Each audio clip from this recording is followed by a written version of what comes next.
Diascofoot, le miroir du football de la diaspora congolaise.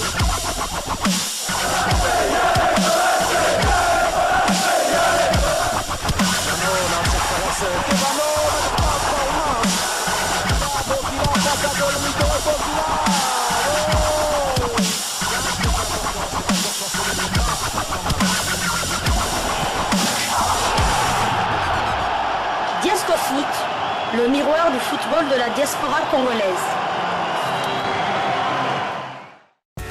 Vous êtes en train de suivre Diascofoot, le miroir du football de la diaspora congolaise. Diascofoot du 16 décembre 2022. Nous allons commencer ces numéros de Diascofoot par les résultats finaux et conclusions du tournoi Unifac U20 qui concernait le Léopard U20 qui devait tenter de se qualifier pour la CAN U20 qui aura lieu l'année prochaine en Égypte. Donc les Congo-Brazza a battu largement la RDC par 3-0 à une défaite de nos U20 qui sont passés à côté de leur match face aux voisins du Congo-Brazza. Et donc, dernier du groupe avec un point, ils ne joueront pas la CAN U20 qui aura lieu l'année prochaine en Égypte, comme je le disais. Mais ce qui est intéressant à conclure quand même, parce qu'il faut faire un bilan de cette compétition en regardant, en se souvenant vraiment des 3 matchs que nous avons regardés. Et on peut dire que vraiment l'équipe de la RDC n'avait pas vraiment de compétition, de taux d'automatisme entre les joueurs par rapport aux adversaires.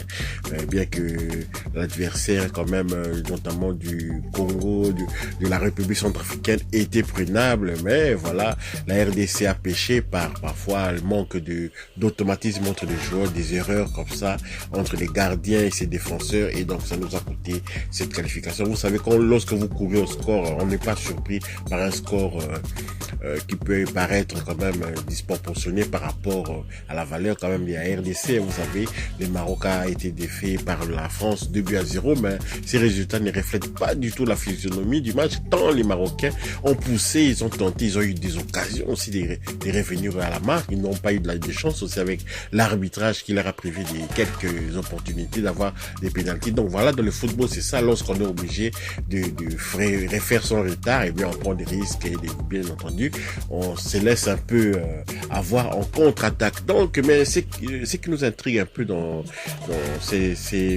cette histoire de U20, c'est cette vidéo qui circule quand même dans les réseaux sociaux où on voit nos jeunes binationaux en train de faire bonbons, en train de se remplir la panse avec des assiettes bien remplies, de pondou et de la viande et tout ça.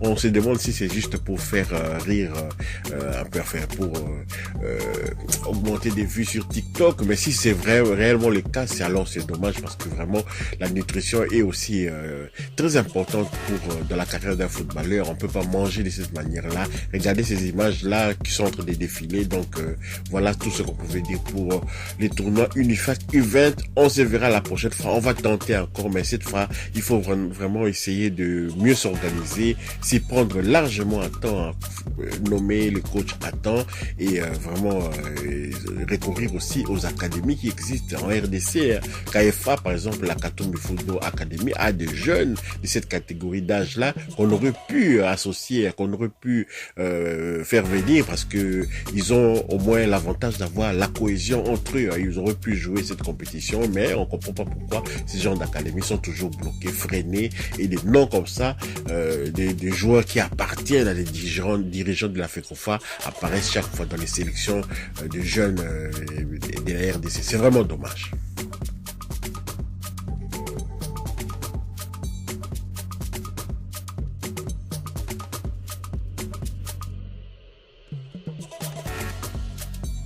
Rendons-nous en Angleterre à présent pour le 3e tour du Football Trophy League.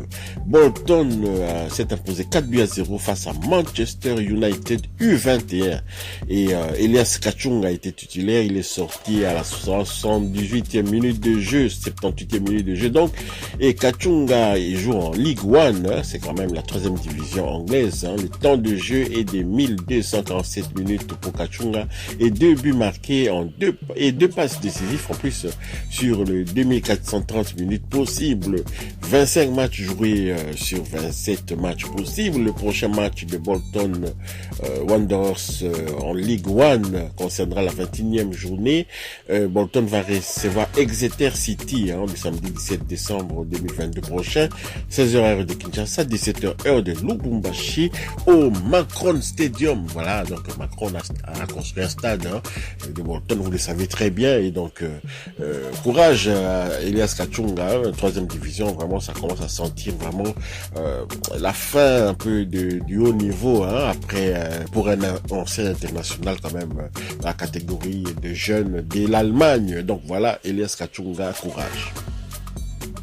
Voilà, poursuivons notre balade par la Grèce, où nous allons prendre des nouvelles de Cédric Bakambu Bakagol et la formation de l'Olympiakos dans le cadre de la Coupe de ces pays. L'Olympiakos a pris une belle avance en s'imposant 4-1 face à l'Atromitos à l'occasion du match aller de la Coupe de Grèce.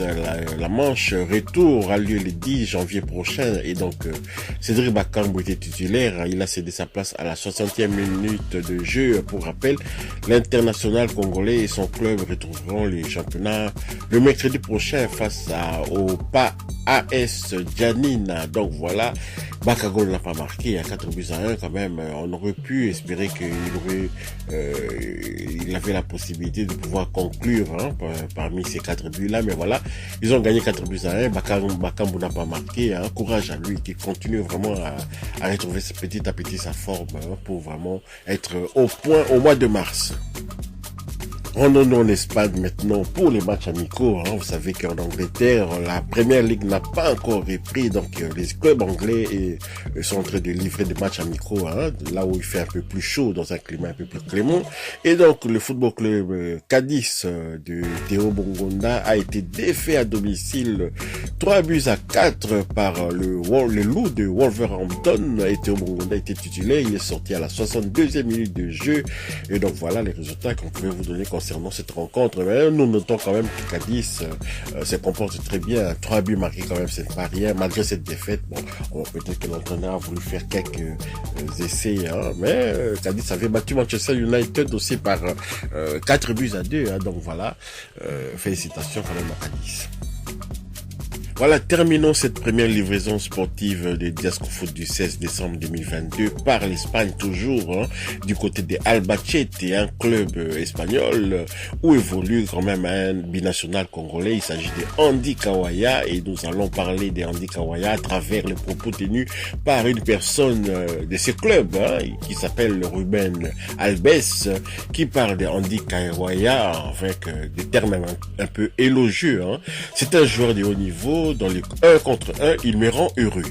J'espère que cette évolution se poursuivra. Donc, Kawaya est en train de retrouver petit à petit du poil de la bête. Vraiment, lui qui était presque au fond du trou. Andy Kawaya joue sa 2e saison au sein de la formation de Albacete en D2 espagnol. Il est à la recherche du temps de jeu dans cette formation depuis son arrivée, et les blessures ne l'ont pas vraiment aidé à pouvoir retrouver ses lustres d'attente.